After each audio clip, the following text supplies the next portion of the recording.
अस्सलाम वालेकुम, मैं हूं आपका होस्ट सी बट्टी। आप देख रहे हैं अवामी टीवी। आज हम आपको बताएंगे कि हिज़्बुल्लाह की जानिब से इज़राइल के जो मुआशी हब है उसके ऊपर भरपूर हमला किया गया है, जिसकी वजह से बहुत सी जो उनके कारखाने फैक्ट्रियां हैं उन्हें तबाह कर दिया गया है।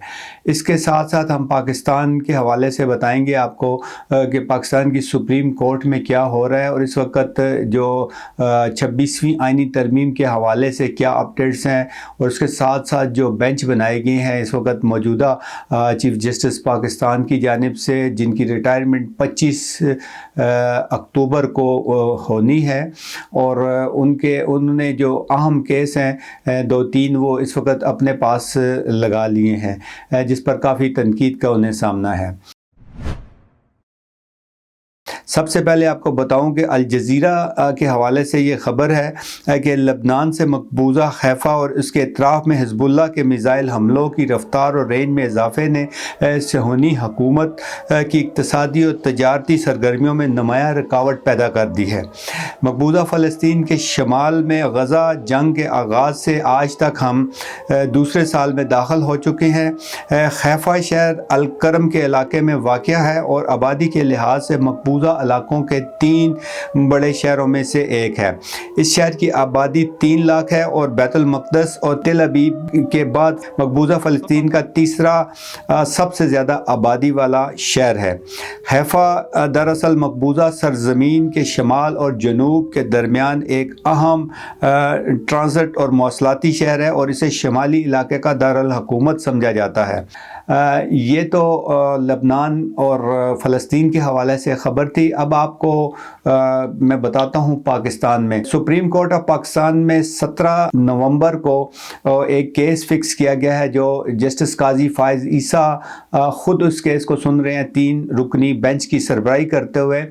ये केस है जो सुप्रीम कोर्ट बार एसोसिएशन के मुख्तलिफ मेंबरान हैं उनकी जानिब से दायर किया गया था मौजूदा आइनी तरामीम के हवाले से। इसमें यह कहा गया था कि ये आइनी तरामीम रोकी जाएं, और जो लोग ये आइनी तरामीम ला रहे हैं, क्योंकि वो आइन की हैयत बदल रहे हैं, आइन का बुनियादी ढांचा बदल रहे हैं, लिहाजा उनके खिलाफ आर्टिकल 6 की कार्रवाई बनती है।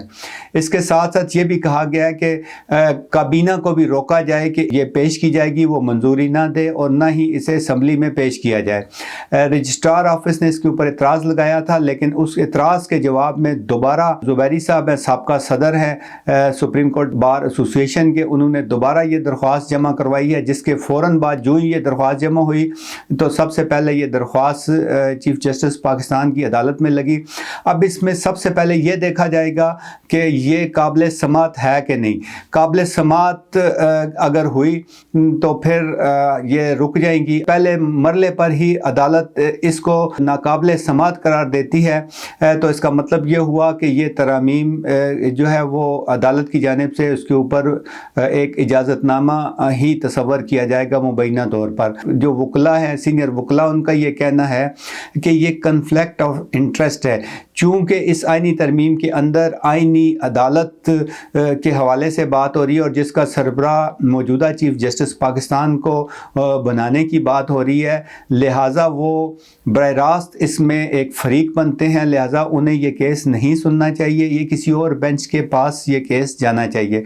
17 अक्टूबर को ये समाअत के लिए मुकर्रर हुई है और 3 रुकनी बेंच जिसकी सरबराही ख़ुद करेंगे चीफ जस्टिस पाकिस्तान।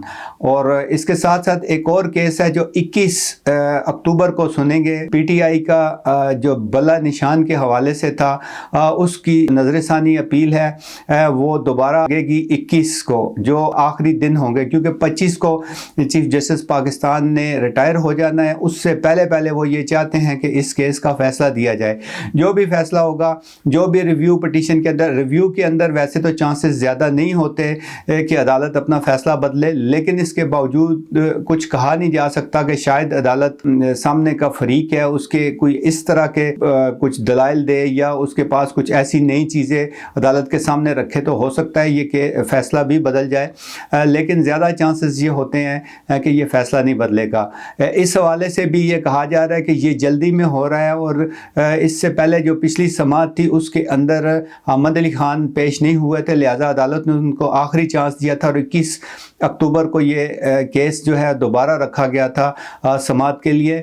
دیکھیں وہ پیش ہوتے ہیں یا نہیں یا اس میں کیا ہوتا ہے، لیکن وہ 21 تاریخ کو ہوگا اور 25 کو چیف جسٹس پاکستان نے ریٹائر ہو جانا ہے. اس کے علاوہ یہ بتاتا چلوں کہ اس وقت تک آنے والے چیف جسٹس ہیں، یعنی اب تک کے جو سینئر پوزیشن ہے، جسٹس منصور علی شاہ بطور چیف جسٹس پاکستان تعیناتی کے لیے ان کا نوٹیفیکیشن جاری نہیں ہوا، جس کے لیے وکلاء کی جانب سے کافی پریشر ہے حکومت کے اوپر کہ ان کی تعیناتی کا نوٹیفیکیشن جاری کیا جائے. گزشتہ روز وزیر قانون اعظم نذیر تارڑ نے آئینی کمیٹی کی میٹنگ تھی، اس کے بعد صحافیوں سے بات کرتے ہوئے انہوں نے کہا تھا کہ یہ 24 تاریخ تک جاری ہو جائے گا، یعنی اگلا ہفتہ جو ہے وہ آخری ہے، فیصلہ کن ہے.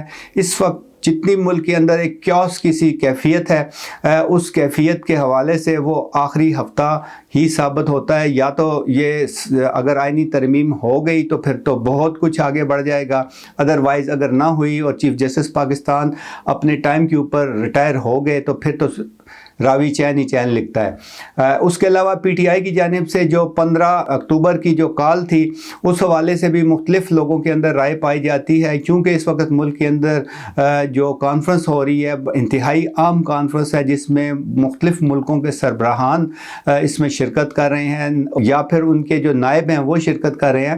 کچھ لوگ پی ٹی آئی کو یہ مشورہ دے رہے ہیں، بلکہ حکومت کی جانب سے بھی پی ٹی آئی کو کہا جا رہا ہے کہ جو آپ کی یہ کال ہے ڈی چوک کی، اس کو پوسٹپون کریں. ملک کے مفاد کے اندر یہی ہے کہ وہ اس ایسے موقع اوپر نہیں. لیکن دوسری جانب پی ٹی آئی کا یہ موقف ہے کہ کیونکہ عمران خان کے ساتھ ملاقاتوں کے اوپر پابندی لگائی گئی ہے، تو 14 تاریخ تک آپ ہمیں وہ پابندی ہٹا دیں اور ہمیں ایک ملاقات کرنے دے دیں تاکہ ان کی صحت کے حوالے سے پتہ چل جائے، تو پھر ہم اپنی کال واپس لیتے ہیں. دیکھتے ہیں کیا ہوتا ہے. اب تک کے لیے اتنا ہی. ایک نئی ویڈیو کے ساتھ حاضر ہوں گے. مجھے اجازت دیں. اپنا اور اپنے پیاروں کا خیال رکھیے گا.